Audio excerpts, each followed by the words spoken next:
नमस्कार विद्यार्थियों, आज हम पढ़ने वाले हैं हमारी क्लास 9th का राजनीतिक विज्ञान का चैप्टर 2 संविधान निर्माण। इससे पहले एक वीडियो बना लिया है हमने, अगर वो नहीं देखा है तो डिस्क्रिप्शन बॉक्स में जाइए, वहाँ से वो वीडियो देखिए। तो देखिए संविधान किसे कहा जाता है। अगर सिंपल भाषा में हम बात करें तो संविधान किसी भी देश का शासन चलाने के लिए बनाए गए नियमों व कानूनों की किताब को हम क्या कहते हैं? संविधान कहते हैं। ये एक सिंपल डेफिनेशन है। और मेनली जो संविधान है वो दो प्रकार के हमें देखने को मिलते हैं, एक लिखित संविधान, दूसरा अलिखित संविधान। लिखित संविधान में क्या होता है, नियम व कानून लिखे हुए होते हैं, जैसे ज़्यादातर जो देश होते हैं वहाँ पर लिखित संविधान होता है। और अलिखित संविधान में नियम कानून लिखे हुए नहीं होते, यहाँ पर शासन परंपराओं के आधार पर चलता है, जैसे ब्रिटेन। यहाँ पे अब देखने वाले हैं हम दक्षिणी अफ्रीका में लोकतांत्रिक संविधान, संविधान कैसे बना यहाँ पे। तो जो साउथ अफ्रीका है वहाँ पर क्या होता है कि जो दक्षिणी अफ्रीका है वहाँ पे नेल्सन मंडेला तथा 7 अन्य साथियों को गोरों की रंगभेद नीति से चलने वाली सरकार का विरोध करने के कारण देशद्रोह का मुकदमा इन पे चलाया तथा उन्हें आजीवन कारावास की सजा सुनाई। और इन्हें रोबेन जो द्वीप था साउथ अफ्रीका में, वहाँ पर 28 वर्ष तक कैद रखा। और ये रोबेन द्वीप था ना, ये सबसे खतरनाक जेलों में से एक मानी जाती थी। यहाँ पर अलग टाइप से डिस्क्रिमिनेशन किया जाता था, जो आगे हम देखने वाले हैं रंग भेद नीति के तौर पे क्या होती है, ये सारी चीज़ें देखेंगे। तो देखिए रंग भेद के खिलाफ संघर्ष, अगर हम बात करें तो जो विदेशी कंपनियां जैसे ईस्ट इंडिया कंपनी में काम करने आए ना जो बाहर से लोग, वो दक्षिणी अफ्रीका में ही बस गए, जबकि भारत में ऐसा नहीं था। भारत में तो वापस चले गए थे, लेकिन भारत के विपरीत दक्षिणी अफ्रीका में यहाँ पे ही बस गए। और यहाँ के जो लोकल लोग थे ना, उनको क्या कर दिया, जोर ज़बरदस्ती गुलाम बना लिया गया। ज़बरदस्ती हथियारों की मदद से इन्हें गुलाम बना लिया गया। अब देखो रंगभेद नीति क्या थी। रंगभेद नीति के बारे में बात करें हम तो इस नीति के तहत जो लोग थे उनको 3 कैटेगरी में इन्होंने बांट रखा था, अश्वेत, रंगीन और श्वेत। अश्वेत लोग कौन थे? अफ्रीका के स्थानीय लोग थे। जो लोकल लोग थे वो थे, इनकी चमड़ी का जो रंग था वो काला होता था तथा ये जनसंख्या, इनकी जनसंख्या जो थी वो लगभग 3/4 भाग इनकी जनसंख्या थी। रंगीन कौन थे? मिश्रित नस्ल के लोग थे, जो कहाँ से आए थे? भारत से आए थे, चाहे काम करने आए हो। अब श्वेत लोग कौन थे? गोरे शासक थे, जो कहाँ से आए थे? बाहर यूरोप के जो लोग थे, जैसे फ्रांसिस हो गए या अंग्रेज हो गए, सारे ये लोग थे। अब जो गोरे थे ना, ये अपने आप को क्या मानते थे? श्रेष्ठ मानते थे, सबसे टॉप पे मानते थे कि हम सब सर्वश्रेष्ठ हैं। केवल जो गोरे लोग थे उन्हीं ही वोट डालने का अधिकार था, बाकी को वोट डालने का अधिकार नहीं था। यहाँ तक कि जो अश्वेत लोग थे उन्हें गोरों की बस्ती में जाना भी की इजाज़त नहीं थी, जा नहीं सकते थे वो लोग। श्वेत तथा अश्वेतों के लिए हर चीज़ अलग बनाई हुई थी, जैसे रेलगाड़ी, बस, अस्पताल, हॉस्टल, कॉलेज, समुद्र तट, सार्वजनिक शौचालय आदि सभी। यहाँ तक कि जो पूजा करने के लिए जो गिरजाघर थे वो भी अलग अलग थे। और जो काले लोग थे वो विरोध नहीं कर सकते थे इनका, उनको विरोध करने का अधिकार भी नहीं था। लेकिन क्या होता है कि 1950 से विरोध प्रदर्शन के माध्यम से अश्वेत तथा रंगीन दोनों ने इसका विरोध किया। और किसके माध्यम से? अफ्रीकन नेशनल कांग्रेस के माध्यम से। इसमें इनका साथ दिया मजदूर संगठन ने, कम्युनिस्ट ने, और कुछ समझदार जो गोल्टे लोग थे उन्होंने भी इनका समर्थन किया। अनेक देशों ने जो ये रंगभेद की नीति थी इसकी निंदा की, इसको क्रिटिसाइज किया। और जो नेल्सन मंडेला थे, इनके द्वारा एक अपनी आत्मकथा लिखी गई, the long walk to freedom, ये इनके द्वारा आत्मकथा लिखी गई। अब देखते हैं एक नए संविधान की ओर। तो जब रंगभेद नीति का ज़्यादा विरोध होने लगा ना, तो सरकार को ये सारी कानून वापस लेने पड़े। कौन से? रंगभेद नीति के। तो अब क्या होता है कि जो पहले राजनीतिक दलों पर जो प्रतिबंध लगा रखा था सरकार के द्वारा, वो हटा दिया गया। मीडिया पे पहले प्रतिबंध लगा रखा था, वो प्रतिबंध भी हटा दिया। नेल्सन मंडेला को 28 साल बाद आज़ाद कर दिया गया। और जो 26 अप्रैल 1994 को जो साउथ अफ्रीका है वो एक गणराज्य बन गया। अब रंगभेद नीति क्या हो गई? समाप्त हो गई। नेल्सन मंडेला साउथ अफ्रीका के, दक्षिण अफ्रीका के पहले राष्ट्रपति बने। तो याद रखना। अब देखो, अब संविधान बनाने की बारी आई भाई। संविधान के अनुसार अपन चलाएंगे। तो 2 वर्षों तक चर्चा एवं बहस के बाद एक सर्वश्रेष्ठ संविधान यहाँ का बनाया गया। इसमें नागरिकों को बहुत सारे अधिकार दिए। दुनिया भर के जो लोकतांत्रिक लोग हैं ना, वो अफ्रीका के संविधान से प्रेरणा लेते हैं। इतना शानदार संविधान बनाया इनके द्वारा। तो हमें संविधान की ज़रूरत क्यों पड़ी? साउथ अफ्रीका के उदाहरण से हम समझ सकते हैं कि जहाँ पर एक तरफ तो दमन करने वाले लोग थे और एक तरफ दमन सहने वाले लोग थे, साथ रहते थे। ठीक है। अब दोनों साथ संविधान बना रहे थे, दोनों को एक दूसरे पर भरोसा करना भी इतना आसान नहीं था। दोनों एक दूसरे पर भरोसा नहीं कर सकते थे। क्यों? क्योंकि इस तरीके का माहौल था वहाँ पे। गोरों को किसका डर था कि जो काले लोग हैं वो अपनी संपत्ति ना ले, और जो अश्वेत थे उनको क्या डर था कि हमारी जो सामाजिक और आर्थिक अधिकार है वो शायद इनके द्वारा नहीं दिए जाए। इस कारण आखिर में एक दूसरे पर उनको भरोसा करना पड़ा। गोरों को एक व्यक्ति और एक वोट तथा जो गरीब लोग थे उनको बुनियादी अधिकारों को लेकर मान गए, और जो अश्वेत थे उन्होंने भी बोला कि हम आपकी ज़मीनों को नहीं छीनेंगे। तो आपस में इनके द्वारा क्या किया गया? भरोसा किया गया। साथ ही भरोसा बनाने के लिए जो बातें तय हुई ना उनको लिख लिया गया। क्या क्या बातें लिखी गई, क्या क्या बताया गया कि शासकों का चुनाव कैसे होगा, नागरिकों के क्या अधिकार होंगे, क्या जो बेसिक रूल्स हैं, बुनियादी नियम जो है वो क्या होंगे। संविधान की ज़रूरत केवल हमें देश चलाने के लिए ही नहीं, अपितु क्लब हो गया, कोई भी राजनीतिक दल हो गया, कोई भी संस्था हो गई, सहकारी संस्था होगी, सभी के लिए हमें आवश्यकता पड़ती है। संविधान सर्वोच्च कानून होता है। संविधान नियमों की एक ऐसी पुस्तक होती है जिसे देश में रहने वाले हर व्यक्ति को मानना पड़ता है। संविधान अनेक काम करता है। ये लोगों तथा जो सरकार है उनके बीच संबंध भी तय करता है, और कौन कौन से काम करता है ये अभी हम देखने वाले हैं। तो मेनली जो पहला काम करता है, ये अलग अलग प्रकार के जो लोग होते हैं उनके बीच सहयोग और जो भरोसा है उसकी भावना विकसित करता है। दूसरा, ये बताता है कि सरकार का जो गठन है वो कैसे होगा और फैसले कौन लेगा। तीसरा, ये सरकार के अधिकारों की सीमा तथा नागरिकों के क्या अधिकार हैं ये तय करता है। और चौथा, अच्छा समाज बनाने के लिए लोगों की जो आकांक्षा है उनको ये व्यक्त करता है। तो चार ध्यान रखना आप, ये कौन कौन से काम करता है संविधान, चारों ध्यान रखना, एक बार और देख लेना। अब देखो, जिन देशों में संविधान है ना वहाँ ज़रूरी नहीं कि हर जगह लोकतंत्र हो, लेकिन जहाँ लोकतंत्र होता है वहाँ पर संविधान हमेशा होता है। जहाँ संविधान होता है वहाँ राजतंत्र हो सकता है, लेकिन जहाँ पर लोकतंत्र होता है वहाँ पर हमेशा संविधान होता है। भारतीय संविधान का निर्माण किस प्रकार से हुआ है ये अब आप देखने वाले हैं। देखो, भारत भी अंग्रेजों की गुलामी से निकलकर कठिन परिस्थितियों में संविधान निर्माण करने जा रहा है। जैसे हमने साउथ अफ्रीका का संविधान देखा था उस तरीके से। अब यहाँ पर दिक्कत क्या है कि जो भारत है वो भाषा, क्षेत्र, खान पान, धर्म आदि की विविधता के साथ साथ यहाँ पर जो रियासतें थी तथा जो भारत और पाकिस्तान का जो बंटवारा जैसी समस्याएं हमारे को देखने को मिलती है। बहुत भयंकर यहाँ पे समस्या थी। भारत और पाकिस्तान का जो विभाजन हुआ उसमें लगभग 10 लाख लोग मारे गए थे केवल भारत विभाजन में। अब देखो संविधान निर्माण का रास्ता। भारतीय राष्ट्रीय आंदोलन केवल विदेशी जो सत्ता थी जैसे अंग्रेज थे उनके खिलाफ ही आंदोलन नहीं था, अपितु जो समाज था हमारा उसको जगाने तथा राजनीति को बदलकर एक नए सिरे से गढ़ने का भी काम भारतीय राष्ट्रीय आंदोलन के द्वारा किया गया। 1928 में मोतीलाल नेहरू तथा अन्य कांग्रेस के नेताओं के द्वारा भारत का एक संविधान बनाया जिसे हम नेहरू रिपोर्ट के नाम से भी जानते हैं। 1931 में कांग्रेस के कराची अधिवेशन में संविधान की रूपरेखा संबंधी प्रस्ताव रखा गया। 1935 का जो भारत सरकार का कानून था उसको जैसा का जैसा भारतीय संविधान में अपना लिया गया।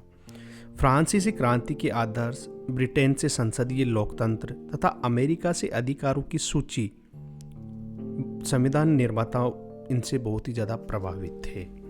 अब देखो संविधान सभा किसे कहा जाता है? चुने हुए प्रतिनिधियों की सभा जो संविधान का निर्माण करती थी या संविधान को लिखती थी उसे हम संविधान सभा कहते हैं। भारतीय जो संविधान सभा थी उसमें 2 प्रकार के सदस्य थे। एक निर्वाचित सदस्य जो जनता के द्वारा चुने हुए होते थे, दूसरे मनोनीत सदस्य जो शासकों के द्वारा मनोनीत किए जाते थे।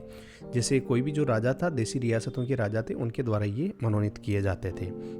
अब देखो जो संविधान सभा है उसके लिए चुनाव जुलाई 1946 में हुआ। तो चुनाव कब हुआ था? जुलाई 1946 में हुआ था, याद रखना। संविधान सभा की पहली बैठक जो हुई थी वो 9 दिसंबर 1946 को हुई थी। इसमें डॉक्टर सच्चिदानंद जो सिन्हा थे उनको अस्थायी अध्यक्ष चुना गया था। किसका? संविधान सभा का। और दूसरी जो हुई थी वो 11 दिसंबर 1946 को हुई थी। इसमें जो राजेंद्र प्रसाद थे उनको स्थायी चुना गया था। किसका? संविधान सभा का। अब देखिए आगे, आज़ादी के बाद 15 अगस्त 1947 को जो संविधान सभा थी वो 2 भागों में बंट गई। भारत की संविधान सभा जिसमें 299 सदस्य रह गए, दूसरी पाकिस्तान की संविधान सभा। ठीक है, तो अब देखिए 26 नवंबर 1949 को जो भारत का संविधान था उस वो बन के तैयार हो गया था, लेकिन 26 जनवरी 1950 को इसे लागू किया गया। हर साल 26 जनवरी को हम गणतंत्र दिवस के रूप में मनाते हैं। और ये क्यों किया गया था 26 नवंबर को बनने के बाद भी ये 26 जनवरी 1950 को क्यों लागू किया गया था? क्योंकि हम देखते हैं कि जो रावी नदी के किनारे 26 जनवरी को स्वतंत्रता दिवस के रूप में मनाने का जो निर्णय कांग्रेस के नेताओं के द्वारा लिया गया था, उसे इस 26 जनवरी की महत्व रखने के कारण ही हम क्या करते हैं, ये दिवस जो हमारा संविधान था वो इस दिन हमारे द्वारा लागू किया गया था। ठीक है, अब देखिए संविधान को क्यों मानते हैं। जो लोग होते हैं वो आज से 50 साल बाद भी, 50 साल हो गए उसके बाद भी हम संविधान को क्यों मान रहे हैं? तो संविधान केवल संविधान सभा के सदस्यों के ही विचार व्यक्त नहीं करता था, अपितु उस समय की जो व्यापक सहमतियां थी उनको भी ये व्यक्त करता था। संविधान सभा भारत के लोगों का प्रतिनिधित्व कर रही थी। जो संविधान सभा थी हालांकि भारत के लोगों का प्रतिनिधित्व कर रही थी। हालांकि इसका चुनाव वयस्क मताधिकार के आधार पर नहीं हुआ था। इसका चुनाव किसके द्वारा किया गया था? इसका चुनाव प्रांतीय असेंबलियों के जो सदस्य थे उनके द्वारा किया गया था। संविधान सभा में भारतीय राष्ट्रीय कांग्रेस का प्रभुत्व था। जो संविधान सभा थी उसमें भारतीय राष्ट्रीय कांग्रेस के जो नेता थे उनका ज़्यादा प्रभुत्व था। इसके अंदर अलग अलग विचारों के लोग, सभी समूह, जाति, वर्ग, धर्म और पेशे, कामकाज करने वाले जो लोग थे इसमें शामिल थे। तो हम कह सकते, ये नहीं कह सकते कि केवल वकीलों ने इस संविधान को बनाया है, सारी टाइप के यहाँ पर आदमी शामिल थे। जो संविधान का प्रारूप था वो भीमराव अंबेडकर, जो प्रारूप समिति के सदस्य भी थे, उनके द्वारा बनाया गया था। 3 वर्षों तक जो संविधान है उस पर 114 दिन तक बहुत गंभीर चर्चा हुई। ये जो चर्चाएं हैं ये कॉन्स्टिट्यूएंट असेंबली डिबेट्स नाम से 12 मोटे मोटे खंडों में प्रकाशित है। भारतीय संविधान के बुनियादी मूल्य, देखिए क्या होते हैं भारतीय संविधान के जो बुनियादी मूल्य हैं वो क्या क्या है। तो देखिए पहला अपन को देखने को मिलता है सपने और वायदे। तो अगर बात करें हम, तो जो महात्मा गांधी जी थे वो संविधान सभा के हालांकि सदस्य नहीं थे, लेकिन जो संविधान सभा में जो लोग संविधान बना रहे थे, बहुत सारे जो सदस्य थे उनके विचारों के अनुयायी थे, उनके विचारों को फॉलो करते थे। 1931 में ही उन्होंने अपनी यंग इंडिया पत्रिका में एक लेख लिखा जो आप नीचे देख सकते हो। इसके अलावा जो डॉक्टर भीमराव अंबेडकर थे वो भेदभाव और गैर बराबरी मुक्त भारत का सपना उनका था। उन्होंने भी अपने भाषण में कहा था, जो आप इस चित्र के माध्यम से देख सकते हो। तथा साथ ही जवाहरलाल नेहरू जो भारत के प्रथम प्रधानमंत्री थे, उनका भी 15 अगस्त 1947 का जो भाषण था वो आप इस प्रकार देख सकते हो। अब आगे देखते हैं अपन संविधान का दर्शन। जो संविधान है उसका क्या दर्शन था? तो संविधान की शुरुआत जो होती है वो बुनियादी मूल्यों की छोटी उद्देशिका के साथ होती है। बुनियादी मूल्य की जो एक उद्देशिका होती है उसके साथ होती है। इसे संविधान की प्रस्तावना कहते हैं। और इसकी जो प्रेरणा है, ये जो प्रस्तावना है, ये कहाँ से ली गई है? अमेरिका के संविधान से ली गई है। चित्र के माध्यम से आप समझ सकते हो। प्रस्तावना को भारतीय संविधान की आत्मा भी कहा जाता है। जो प्रस्तावना है उसे भारतीय संविधान की आत्मा भी कहा गया है। एक और चित्र देखिए आप। तो देखिए जो भारत का संविधान है उसकी जो उद्देशिका है या जो प्रस्तावना है इस तरीके से है।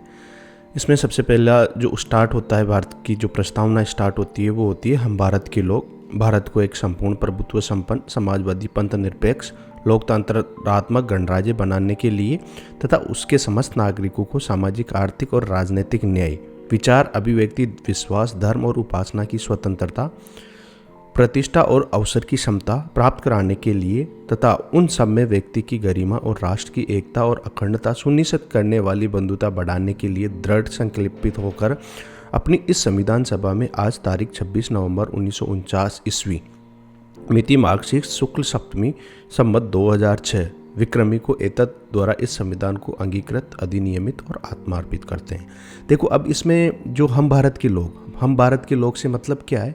तो इसमें दे रखा है कि हम भारत के लोग भारत को, मतलब भारत के संविधान का जो निर्माण और जो अधिनियम है वो भारत के लोगों ने अपने प्रतिनिधियों के माध्यम से किया है, न कि इसे किसी राजा या बाहरी आदमी ने उन्हें दिया है। समझ रहे हो बात को?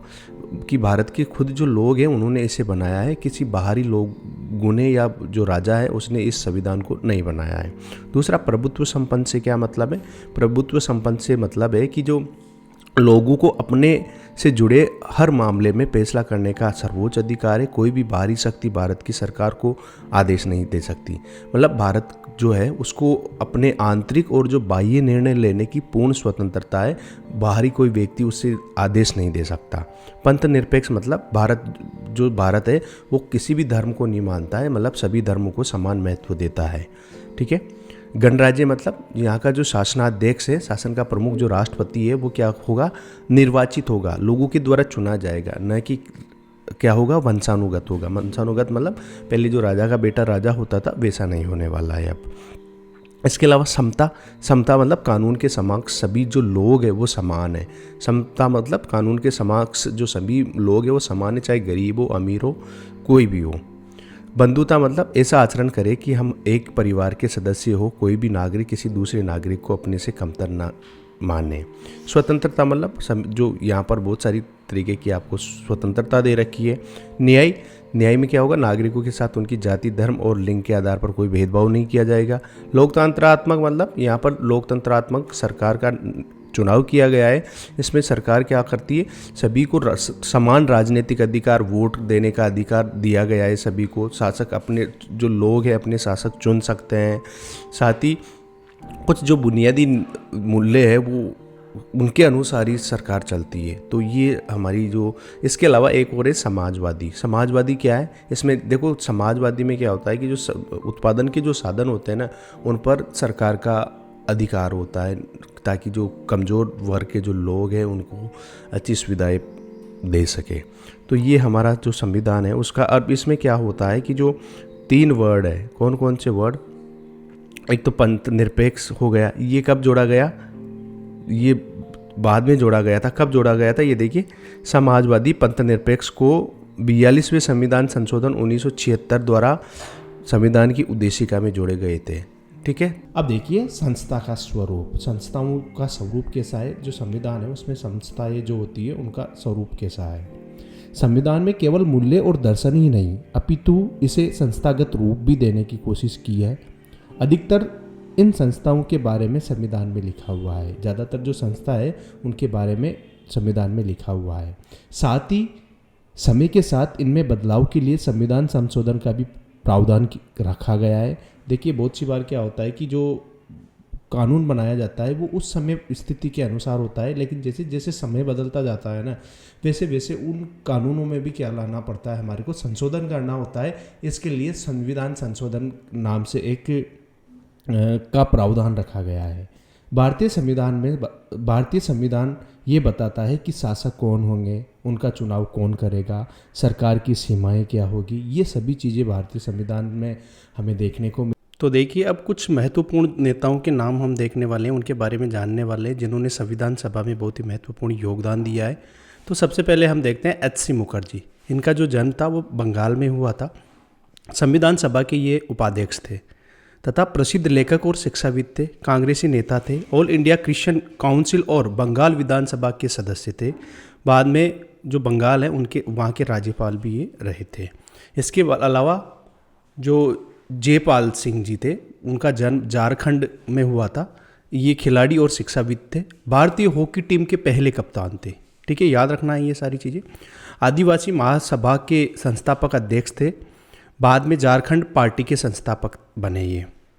इसके अलावा अबुल कलाम आज़ाद, इनका जन्म सऊदी अरब में हुआ था, शिक्षाविद थे, लेखक और धर्मशास्त्रों के ये ज्ञाता थे, अरबी के विद्वान, कांग्रेसी नेता थे। राष्ट्रीय आंदोलन में अग्रणी भूमिका इनके द्वारा निभाई गई। मुस्लिम अलगवादी राजनीति के विरोधी थे, जो पाकिस्तान अलग हुआ उसके ये विरोधी थे। भारत में पहले केंद्रीय मंत्रिमंडल में शिक्षा मंत्री रहे, मतलब भारत के पहले जो शिक्षा मंत्री है वो भी हम इन्हें कह सकते हैं। इसके अलावा टी.टी. कृष्णमाचारी, जन्म इनका तमिलनाडु में हुआ था, प्रारूप कमेटी के सदस्य थे, उद्यमी और कांग्रेसी नेता थे। बाद में केंद्रीय मंत्रिमंडल में ये वित्त मंत्री भी रहे। सरोजनी नायडू, इनका जन्म आंध्र प्रदेश में हुआ था, कवयित्री, लेखिका और राजनीतिक कार्यकर्ता थी ये। कांग्रेस की अग्रणी महिला नेता रही है। बाद में उत्तर प्रदेश की राज्यपाल के रूप में भी इन्हें जाना जाता था। वल्लभ भाई पटेल, इनका नाम कौन नहीं जानता। जन्म गुजरात में हुआ था। अंतरिम सरकार में गृह मंत्री, सूचना एवं प्रसारण मंत्री, वकील और बारदोली किसान सत्याग्रह के नेता थे। ये भारतीय रियासतों के विलय में निर्णायक भूमिका इनके द्वारा निभाई गई। बाद में ये प्रधानमंत्री भी बने और इन्हें भारत का लौह पुरुष भी कहा जाता है। सोमनाथ लाहिड़ी, जन्म पश्चिमी बंगाल में हुआ था। लेखक और संपादक थे। भारतीय कम्युनिस्ट पार्टी के नेता थे। बाद में पश्चिमी बंगाल विधानसभा में ये सदस्य रहे। जी दुर्गाबाई देशमुख, इनका जन्म आंध्र प्रदेश में हुआ था। वकील और महिला मुक्ति कार्यकर्ता थी। आंध्र प्रदेश महिला सभा की संस्थापक थी। कांग्रेस की सक्रिय नेता। बाद में केंद्रीय समाज कल्याण बोर्ड की संस्थापक अध्यक्ष ये रही है। राजेंद्र प्रसाद, इनका जन्म बिहार में हुआ था। संविधान सभा के स्थायी अध्यक्ष, अस्थायी अध्यक्ष कौन थे? डॉक्टर सच्चिदानंद सिन्हा स्थायी अध्यक्ष थे। बहुत सी बार एग्जाम में आ जाता है स्थायी। अब देखिए श्यामा प्रसाद मुखर्जी, जन्म पश्चिमी बंगाल में हुआ था। अंतरिम सरकार में उद्योग एवं आपूर्ति मंत्री थे। शिक्षाविद और वकील थे। हिंदू महासभा में सक्रिय थे। बाद में भारतीय जनसंघ के संस्थापक ये बने। जवाहरलाल नेहरू, इनका जन्म उत्तर प्रदेश में हुआ था। अंतरिम सरकार के प्रधानमंत्री थे ये। वकील और कांग्रेस के नेता थे। समाजवाद, लोकतंत्र और साम्राज्यवाद विरोध के पक्षधर थे। बाद में भारत के प्रथम प्रधानमंत्री बने। भीमराव रामजी अंबेडकर, इनका जन्म मध्य प्रदेश में हुआ था। प्रारूप कमेटी जो थी उनके अध्यक्ष थे। सामाजिक क्रांतिकारी चिंतक थे। जातिगत बंटवारे और भेदभाव के खिलाफ अग्रणी आंदोलनकारी ये रहे। बाद में स्वतंत्र भारत की पहली सरकार में कानून मंत्री रहे ये। रिपब्लिकन पार्टी ऑफ इंडिया के संस्थापक रहे। याद रखना है इसको, बहुत सी बार एग्जाम में आ जाता है। आगे देखिए बलदेव सिंह, तो जन्म हरियाणा में हुआ इनका। सफल उद्यमी ये रहे और पंजाब विधानसभा में पंथक अकाली पार्टी के नेता थे।